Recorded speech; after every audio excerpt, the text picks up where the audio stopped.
பிரியமானவர்களே, இயேசு கிறிஸ்து நாமத்தினாலே உங்களை ஒரு நாளும் காண்பதில் மிகுந்த சந்தோஷப்படுகிறேன். இந்த நாளிலே ஒரு வேத வசனத்தை காண்பிக்க விரும்புகிறேன்.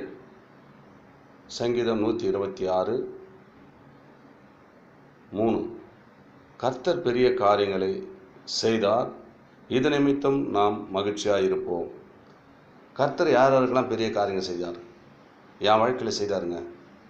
பாவியத்திலும் அக்கிரமத்திலும் நிறைந்து குடைந்த என்னை பரிசுத்தப்படுத்தி உங்கள் முன்பாக பேச வைத்துக்கிறாருங்க.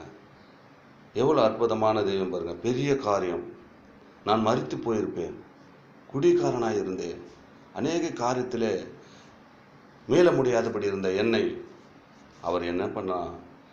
நமக்கு பெரிய காரியங்களை செய்தார். ஜீவனோடு வைத்திருக்கிறார். நான் ஒவ்வொரு நாளும் ஜீவனோடு இருப்பதே அவர் செய்த பெரிய காரியம். என் வாழ்க்கையில் அநேக அற்புதங்களை அடையாளம் செய்தார். உங்கள் வாழ்க்கையிலையும் அவர் செய்ய அவர் வல்லவராக இருக்கிறாருங்க. கர்த்தர் நமக்கு பெரிய காரியங்கள் செய்தார். இது நிமித்தம் நம்ம என்ன பண்ணோம்? ஒவ்வொரு நாளும் மகிழ்ச்சியாக இருக்கணுங்க. எதை பற்றி நம்ம கவலைப்படக்கூடாது. அவர் மகிழ்ச்சியாக்குறவர், நம்மளை மகிழ்ச்சியாய் நடத்துகிறவர். இயேசு நமக்கு பெரிய காரியங்களை செய்வாருங்க.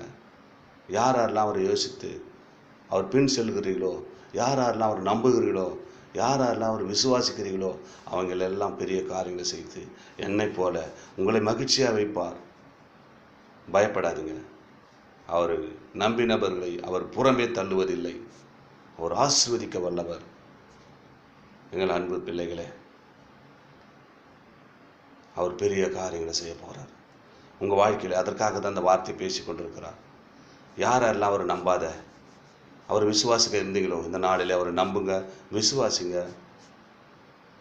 பெரிய காரியத்தை பெற்றுக்கொள்ளுங்க. ஆமென். God bless you.